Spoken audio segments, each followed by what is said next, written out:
Hey y'all, I'm Damon Oates, founder of DecoExchange. Who else has heard that crafting is just a hobby? I turned my love of crafting into a thriving multi-seven-figure company, surrounded myself in an amazing community, and met some amazing business owners along the way. I'm here to show everyone that makers mean business. What is up, you guys? It is Parker here with the Makers Mean Business podcast. Y'all, today's episode, we talked all about creating content with a purpose. And I'm not talking about your greater purpose. I'm talking about reaching your customer, speaking to your customer, finding your customer, and also social media platforms, right? Because there's different there's different customers on each platform. There's different reasons to do different things on different platforms. So I covered Facebook, Instagram, YouTube, TikTok, Pinterest, and blogging on today's episode. Make sure you guys get a pen and paper. This is going to be a good one. So y'all, I'm just going to jump right into it. Facebook, that one is our bread and butter, right? You guys, most of you guys probably follow us over on Facebook. If you don't, check us out, facebook.com/DecoExchange. We sell craft supplies. We sell ribbon. Damon makes wreaths. We do business coaching. We do all kind of stuff there. So if you guys have never heard of us, maybe found us randomly, check us out there, facebook.com/DecoExchange. But y'all, Facebook is all about community, or at least for us, it is. People kind of go there and they connect with other people. You know, they make friends, they chit chat, they share their lives. It's very personal. It's like an old friend. Like, you want to make friends on Facebook. So that's kind of, whenever you're making content or creating content, that's what you should keep in mind. Like, those are the things that usually perform well on Facebook: is community, a feeling of togetherness, a feeling of family. And y'all, I don't know if I made this clear or not at the beginning, but we usually only create 1 or 2 pieces of content a week. And we make sure that each piece of content touches on each of these pillars in each social media platform. And we do that because we like to recycle our content, right? So we like to create video one time. We like to send it over to our video editors. And we like to have content for Facebook, Instagram, YouTube, TikTok, Pinterest, and YouTube, and blogging, without having to make content over and over again, the same thing over and over again for each different platform. So we make one video, it goes out 6 places. So that's really the strategy behind the information that I'm trying to give you guys today. So for example, when we do a video, we want to make sure that we touch on community and togetherness and personalize it, because we know that's what works really well on Facebook. So if we ever want to repurpose that video, we have those bits that will reach that community or speak to that community or speak to those customers over on Facebook. Y'all, moving on to Instagram. Instagram for me is kind of like the rose-colored glasses, or the rose-tinted glasses. Everything is like proper and perfect, and everyone likes to talk about or show images or video about how perfect their life is. And I know that sounds bad, and I don't mean it to sound bad. It's just more it's more proper over on Instagram. People like to see a well polished product. They like to see it like they wish their life would be, if that makes sense. So that really, for us, gets taken care of when we edit the video, because we, if something falls over or something goes wrong, we make sure to edit that out for Instagram, because people don't really tend to enjoy that kind of thing over on Instagram. They want to see things that make it think, damn, I wish my life was that good, or something like that. And it's such a weird community. It's not somewhere that we live on, but we do, generate content for that all of the time. Y'all, moving over to YouTube. YouTube is actually one of my personal favorites. If you guys aren't following us over on YouTube, make sure and check it out. We do all kinds of wreath tutorials there. Channel name's DecoExchange, you guys. We're DecoExchange all over the place. Tutorials and straight to the point, y'all. I like to kind of think that like, when someone is looking for something or they don't know how to do something, the first thing they do is go over to YouTube and type it into the search bar, whether it be making a wreath, whether it be fixing their car, whether it be installing a ceiling fan, whatever it is. That's what people on YouTube are doing. They want to find guides, and they want it to be quick, and they want it to be exactly what they're looking for. So y'all, I say this because um, I kind of see Facebook and YouTube as like polar opposites. Facebook likes chit chat. Facebook likes hanging out and community. YouTube does not typically. If you're doing lives on YouTube, it's a little different. But if you're posting recorded videos over on YouTube, um, they don't they don't want the chit chat. They came there to learn something, and uh, you just want to make sure that that content is somewhere in there in your videos that you're generating for YouTube. So a couple other tips for YouTube. Make sure that your titles are actually descriptive of what is happening in the video. Just like I said, people want quick and to the point over on YouTube.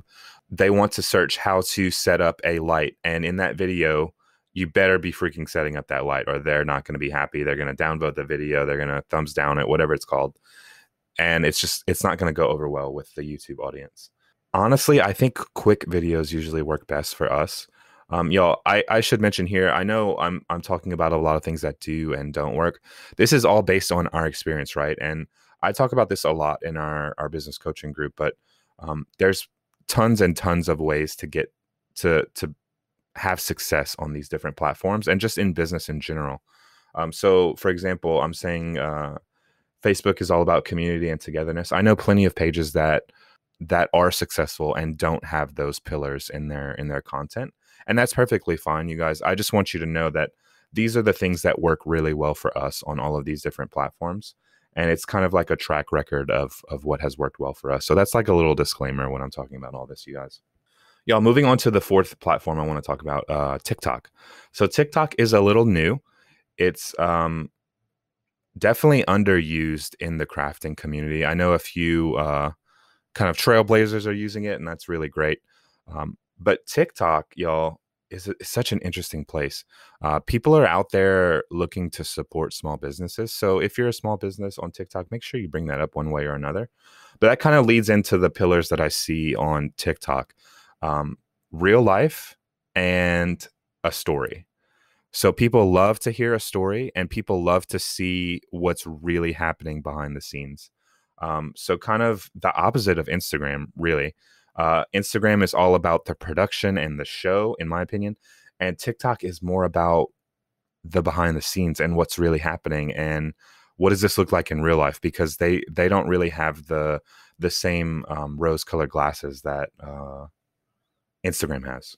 So I think TikTok is fun. It's interesting to see businesses using it and their strategy. But if you guys are ever trying to create content, make sure you include a little bit of your story and include some real life stuff. You know, like everyone knows. I'll give you an example of, like, if people go live, like they're nervous and they say and they stutter and they drop something, and you know it kind of deters them. But I think people on TikTok really connect with real people, right? Because the average or the majority average of people do get nervous on public speaking and do say a lot and do mess up from time to time. So I think just being human like works really well on YouTube. Y'all, moving up to the next thing, I've got Pinterest. Y'all, I really like Pinterest too. There's a baked in audience over on Pinterest. It's very visual. They love to see pretty stuff. And if you guys are creatives or makers, you've got pretty stuff. You've got cool stuff. But similar to YouTube, Pinterest really works well with how to and guides. And how many of you guys have heard the term Pinterest mom?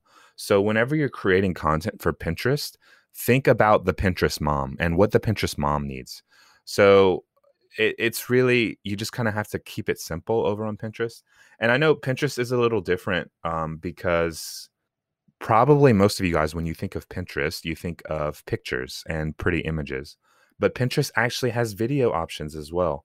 And y'all, a lot of our videos we post over on Pinterest get hundreds of thousands of reach. So don't discount Pinterest just because you think it's just images. Videos work extremely well over on Pinterest as well. But the same thing applies to YouTube, really, you guys.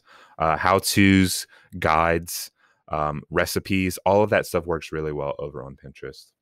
Y'all, this brings me to the last kind of platform that I want to talk about, which is blogging. Blogging, I love blogging too. Y'all, I really love all of these platforms except for Instagram. It's not really my thing, but blogging, it's kind of the same as Pinterest, right? You've heard Pinterest moms, but have you heard of blog moms? So blog moms love to read. They love to see step by steps. They love to watch little tutorial videos. So that kind of same how-to that works over on YouTube and Pinterest works really well on blogging. And y'all, a little secret, our whole team takes YouTube, Pinterest, and blogging, since they're all really, really similar, and we kind of use them as an environment, right? So when Pinterest is doing well, the blog is doing really well, and YouTube is doing really well. And I say that because the Pinterest leads the blog. On the blog, we have our YouTube videos, and it's just one big cycle. So since there's so much similarity between all of the audiences on YouTube, Pinterest, and blogs, that we make one really good piece of content for YouTube, and all of a sudden we have a great blog post, and all of a sudden we have great Pinterest pins. So I really, really implore you guys to make sure that you're creating good tutorial style content. And y'all, this is something I get asked about all the time. People like, oh, well, you teach people how to make wreaths, so you have how-to stuff all the time coming out the you know what. That is true, but if you kind of get creative with some of your how-tos, so I usually get that from wreath makers, right? So I'll use a wreath maker as an example. What are some how-to stuff that wreath makers trying to reach wreath buyers could do? What about how to measure your door to make sure that you have the right size wreath? That's something a wreath buyer would want to know. That's something that's a tutorial, and that's something that's simple, and you can write it as a guide, and it can be a how-to video. Same with, what are 3 ways you could use a wreath to decorate your home? So you're not necessarily teaching people how to make something, but you're teaching them how to use your product. Yo, I can't stress this enough. Like, if makers would realize, if they solve the problem of the customers that they have, they would make a ton of sales. Yo, we make a ton of sales because we solve so many problems for wreath makers. We teach them how to do something. We teach them how to make bows. We teach them how to make wreaths. But you guys just are makers in general. Y'all, I'm speaking directly to my business coaching group. I apologize when I say you guys, because these are questions I get all of the time in our business coaching group. And y'all, I know I've talked about it a lot. Go over to damonsbusinesscoaching.com if you want to read more about that. No matter what you do or what you sell, think about the product that you have, and think about the problem that it solves for the customer or the person that you're trying to sell to, and make content that solves that problem for them. Make content that solves the problem for them. Because if you're trying to sell something to someone, the first thing they're going to do is, I don't know how to use that. What would I do with that? How do I even do that? If you make content that answers those questions for them, they're already immediately more likely to buy from you. Honestly, just whenever you're creating content, make sure that you have a purpose behind it. And I think that could potentially just be the whole point of this podcast, right? Is make sure that you are creating content that has a purpose for the customer, that has a purpose for the platform that you're on, that has a purpose for the algorithm that you're working. Just make sure that when you're creating content, you have a very clear reason for what you're doing and why you're doing it. So y'all, I covered 6 different quick platforms. And like I said earlier, we use one piece of video to cover all 6 of those things. You guys, I am teaching a course. It starts on September 14th, all about each of those platforms and how to actually take a video, edit a video, and post a video. I'm talking descriptions, I'm talking titles, I'm talking keywords, hashtags, SEO, all of that is going to be included in the course. I did team up with our blog manager, Christine Jerry. Y'all, she runs a multi-6-figure agency that does this for clients. It's insane, honestly. And we're super excited to be bringing that to you guys. You can check out recycleyourcontent.com. It's a 6-week course, you guys. It is $397, and it starts on September 14th, you guys. But like I was saying, it covers all of those platforms: Facebook, Instagram, YouTube, TikTok, Pinterest, and blogging. And it teaches you how to take one video and create post for all of those different places, y'all. It saves us so much work. It's the exact strategy that we use on DecoExchange, and it's going to be great, you guys. Y'all, if you enjoyed this podcast, make sure to subscribe over at makersmeanbusiness.com or wherever you get your podcast. I hope y'all have a good day, y'all. Bye.